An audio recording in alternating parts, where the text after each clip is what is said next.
All right, so just going to do a quick overview of what this team is, what it does. First glance, it's a really weird composition, although I think pretty much everybody um, has become accustomed to it at this point just because it's so prevalent. Let's see, I bet I can find several others using it. Well, none in this bracket. Interesting. Usually, especially in the top 10, they're just sort of littered with them.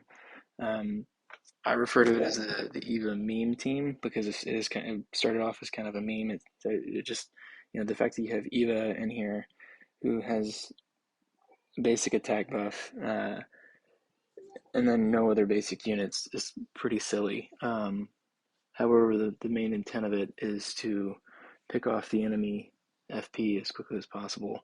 And the way that you do that is by running Sagebead instead of Noxia's X, you run Sagebead on her.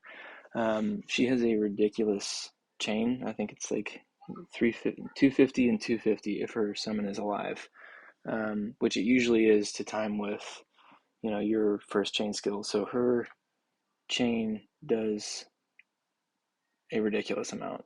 Um, so, you know, obviously with Cam, you've got a good amount of sustain. And all in all, this team just really can rock a light team. Um, just looking at what some of the defenses. So here's a mono light team. Then this guy's fairly big.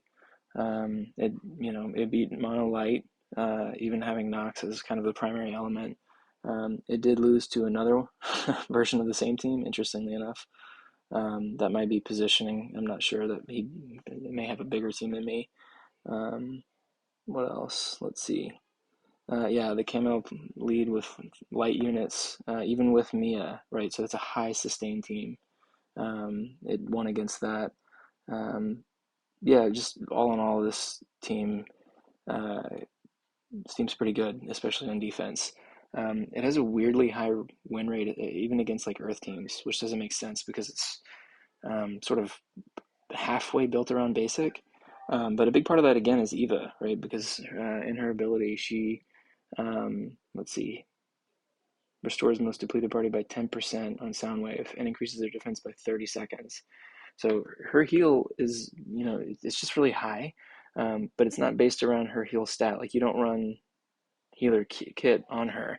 So interesting, you can kind of kit her offensively, like I have here, where I'm running like a semi-offensive accessory, and I'm running this sort of goofy merchandise, the Agma anti-tank merch, just to really, hopefully pick off an enemy FP because it does a huge amount of damage to enemy tanks.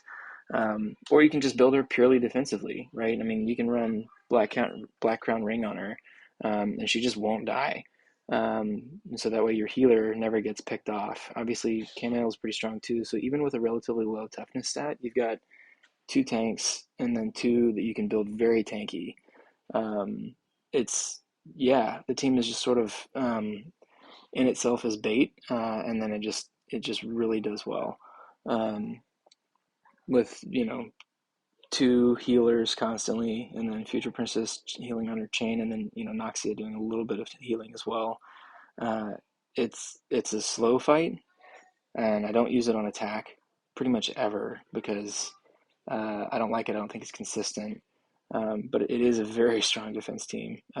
There's all sorts of different positionings. You can have, one of the more common ones is to have Future Princess in the front, and then sort of a backline Nox, and then a kamael to try to run a disrupt pattern. The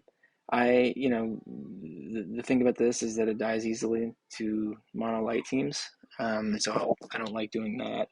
Um, I think the better formation is to run Nox in front and then FP in kind of an offset. And obviously Cameo and even in the center, just so they stay in the back line.